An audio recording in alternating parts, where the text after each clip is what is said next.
Bismillahirrahmanirrahim. Assalamualaikum warahmatullahi wabarakatuh.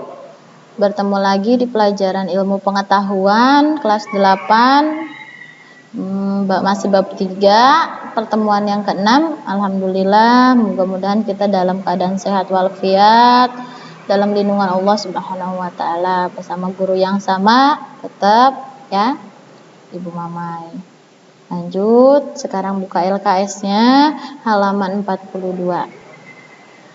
Sekarang kita belajarnya tentang teknologi yang terinspirasi dari struktur jaringan tumbuhan. Di sini ada satu. Jadi teknologi saja ada yang terinspirasi dari struktur jaringan tumbuhan. Kemarin jaringan tumbuhan organnya yang terpenting apa aja? Akar, batang, dan daun, ya. Nah, di sini aja teknologi terinspirasi dari struktur jaringan tumbuhan. Pertama ada panel surya atau solar cell. Panel surya merupakan alat yang dapat mengubah sinar matahari menjadi energi listrik. Ketika cahaya matahari menabrak permukaan panel surya, maka elektron pada panel surya akan bergerak melalui suatu konduktor dan menjadi arus listrik. Lihat LKS-nya. Pada saat fotosintesis dihasilkan oksigen dan glukosa. Saat daun terkena sinar matahari, klorofil akan menyerap energi cahaya. Nah, elektron pada kompleks klorofil akan bergerak melalui suatu saluran yang menyebabkan muatan positif akan bergerak.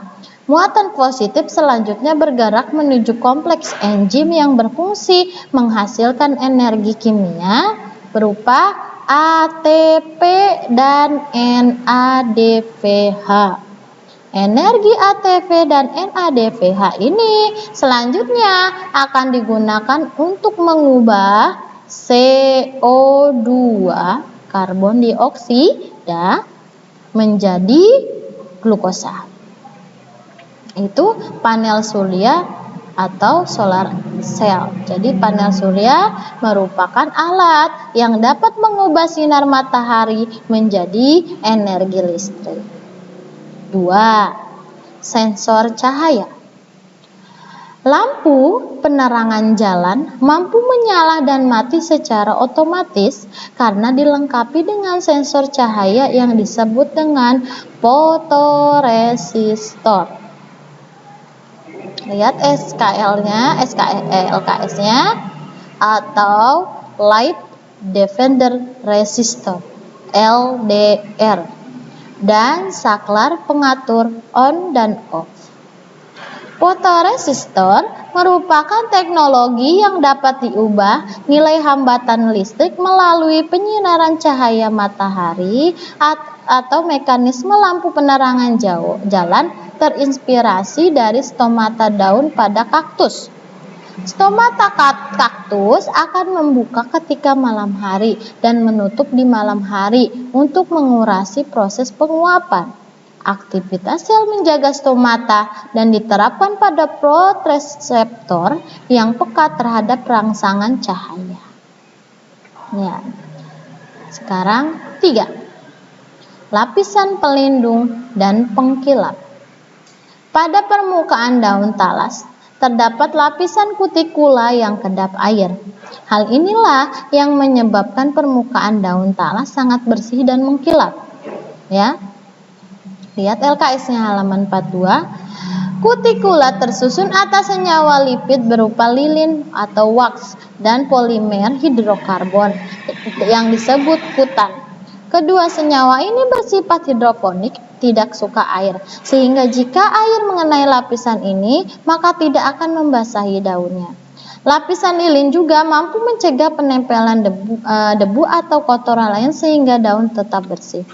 Para ilmuwan mengadaptasi kemampuan lapisan kutikula ini untuk membuat zat yang tidak mudah kotor, mengkilap, dan anti air.